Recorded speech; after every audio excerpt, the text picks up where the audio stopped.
Bonjour les amis, ça y est, il est enfin terminé.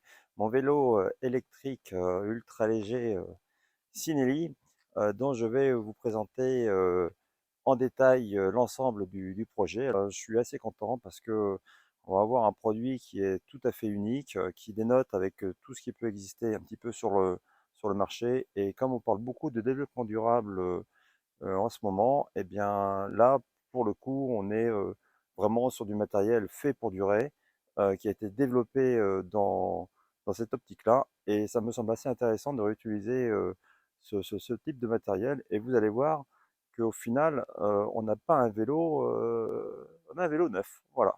Allez, je vous en dis pas plus et je vous présente le projet. À tout de suite. Allez, il est temps pour moi de vous le présenter.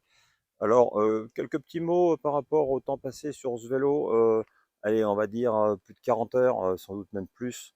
Mais de toute façon, vu que c'est quasiment un prototype, on ne peut pas vraiment compter. Il a fallu que j'adapte, je réadapte, que je trouve des solutions techniques pour pouvoir faire fonctionner l'ensemble correctement. Ce sont les tout premiers essais, les tout premier, on va dire 100 km, parce que 100 km, c'est l'autonomie que j'ai. Donc, inutile de vous faire languir plus longtemps si vous voulez connaître l'autonomie. Eh bien, c'est celle-là, c'est 100 km, ce qui est avec du dénivelé, puisqu'à à chaque fois que je suis sorti avec pour le tester, eh bien, j'ai tout simplement pris des belles montées et je vais vous présenter maintenant, point par point, comment est équipé ce vélo. Alors, globalement, il est équipé avec du matériel haut de gamme, voire même très haut de gamme, dans un prix qui, lui, va rester contenu, voire même très contenu. L'idée, hein, c'est pas d'assommer et puis de vous dégoûter, hein. C'est tout simplement de vous montrer qu'on peut faire du vrai développement durable avec de très beaux composants d'époque qui ont été conçus en fait vraiment pour durer et qui restent aujourd'hui dans le coup. Alors le contact que vous allez avoir avec le sol, ça va être avec les pneus. Donc les pneus, ce sont des Continental GP5000. Alors pourquoi ces pneus-là? Eh bien tout simplement parce que ce sont les meilleurs pneus du marché actuellement. Ils sont extrêmement roulants, extrêmement résistants euh, à la crevaison. Et enfin, sous la pluie, ils sont également très accrocheurs. Donc, il y a un aspect sécurité, un aspect longévité, puisqu'en fait, vous allez pouvoir faire aller entre 5 et 7 000 km avec. Donc, il y a absolument aucun souci. Vous êtes sur du pneumatique très haut de gamme. Au niveau des jantes, on est sur des jantes Rigida.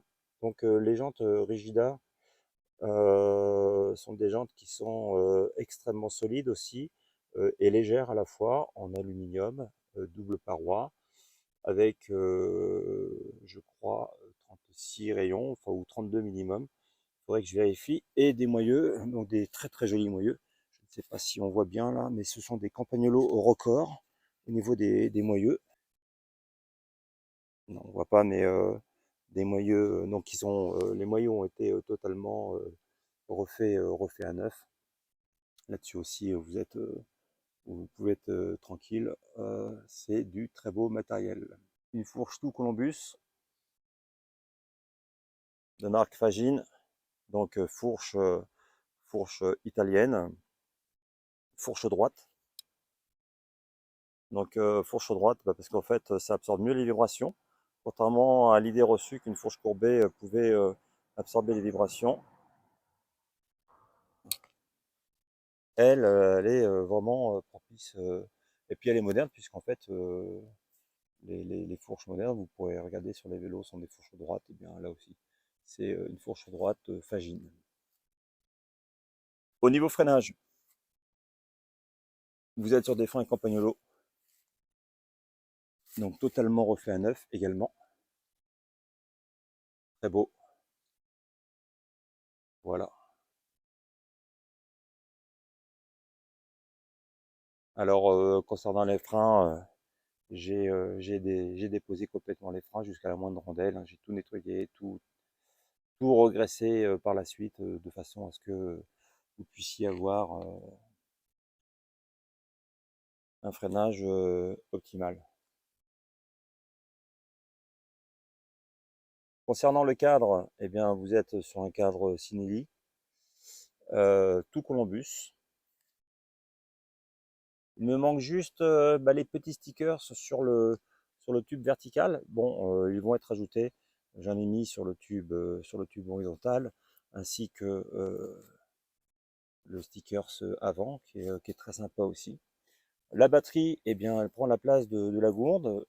Et puis, on pourra toujours ajouter une deuxième gourde ici, à ce niveau-là. Il n'y a pas du tout de contre-indication à cela. Donc c'est un cadre de compétition qui était utilisé par les coureurs pro dans les années, on va dire, jusqu'au début des années 2000. Donc un cadre extrêmement léger. Au niveau du dérailleur, vous êtes sur du dérailleur Campagnolo de la même gamme que les freins.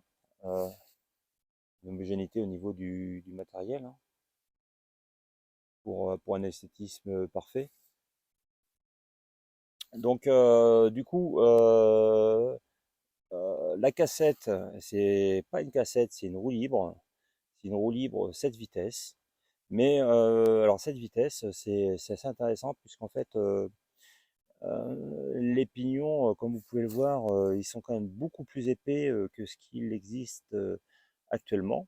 Ce qui fait qu'au niveau usure, eh bien, ce sera beaucoup plus compliqué à s'user, tout simplement. Et concernant l'entraînement, vous avez donc un plateau en aluminium anodisé. Alors j'ai remplacé le plateau fourni avec le kit moteur dont je vais vous parler tout de suite par ce modèle-là en aluminium anodisé, tout simplement parce qu'il est plus léger. Voilà. Et le poids en vélo, que ce soit électrique ou pas électrique, il faut bien avoir l'idée que c'est pas parce qu'on a une assistance électrique qu'il faut que le moteur entraîne du poids inutile, hein. La plupart des vélos dans le commerce sont à 25 kg. Ici, vous êtes à 15 kg. Donc, le vélo, il a 10 kg de moins à emmener et c'est autant d'autonomie en plus. Au niveau de la batterie, eh bien, vous avez une batterie en fait qui fait 7 ampères-heure, 250 Wh à 36 volts, qui permet en fait une autonomie de 100 km. C'est exactement ce que j'ai fait. 100 km lors de mon premier essai avant d'avoir des coupures. Et lorsque vous avez des coupures, eh bien, ce n'est pas grave. Le vélo est très roulant. Tel qu'il est, il pèse à peine plus lourd qu'un VTT. Eh bien, vous jouez un petit peu des vitesses. Alors, les vitesses ici, c'est à l'ancienne, mais je pourrais également les monter ici sur le guidon. Il n'y a absolument aucun problème. C'est juste qu'au niveau des coûts, ben, ça fait des coûts supplémentaires, mais ça, c'est le client qui décide, hein, tout simplement. S'il veut une cassette de 11 vitesses ou 12 vitesses à l'arrière, ou même 13, avec le groupe écart de Campagnolo, il y a pas de souci. Moi, je peux monter ça, hein. Donc, mais un groupe neuf, c'est 1000 euros. Donc, c'est 1000 euros et vous avez des shifters effectivement mécaniques, avec beaucoup de mécanique à l'intérieur, qui sont relativement fragiles, qui sont, ouais, on va pas dire qu'ils sont pas. Niveau câblerie, c'est un petit peu compliqué à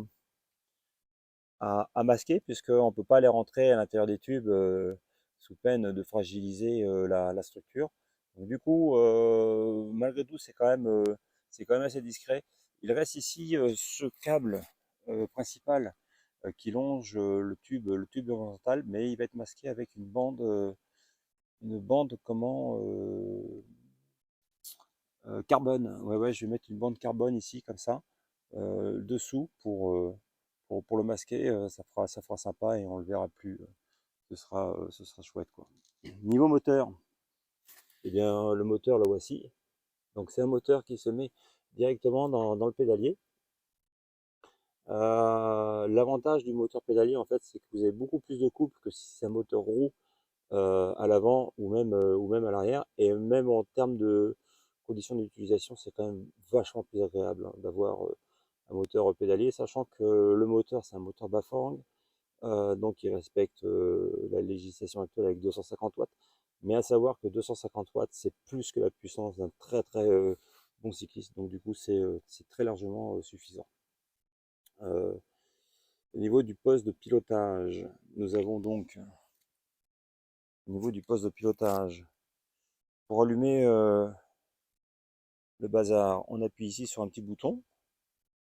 pendant 2 secondes et puis l'écran s'allume. Alors il y a encore j'ai encore comment le petit cache et en fait on peut avoir jusqu'à de 3 à 10 modes et moi je l'ai mis en 5 modes. Donc pour augmenter, ben, on appuie là, voilà, tout simplement, puis ça augmente les modes. On a ici le niveau de la batterie, 100%. On peut faire afficher aussi un voltage. On voit ici les watts qui sont utilisés par le vélo.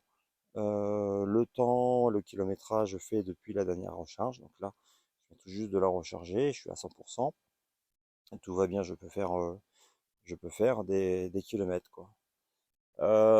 Ici, on a des petits boutons, donc plus et moins, c'est pour augmenter la vitesse, mais c'est aussi pour changer au niveau des informations. Donc là, vous voyez, j'ai fait 94 km avec la première charge. Range, bah, je sais pas trop, range, ça doit être le nombre de kilomètres restants, mais il l'affiche pas, là. Je sais pas trop comment est le trip. Donc voilà, c'est très bien.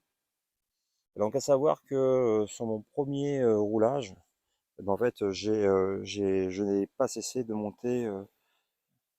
Ah bah tiens, voilà le même cycliste que tout à l'heure, il file, il a fini sa sortie. Alors l'idée sur ce vélo, en fait, c'est que vous n'ayez pas l'impression d'avoir un vieux vélo, mais que vous ayez vraiment le sentiment d'avoir un vélo qui vous convient.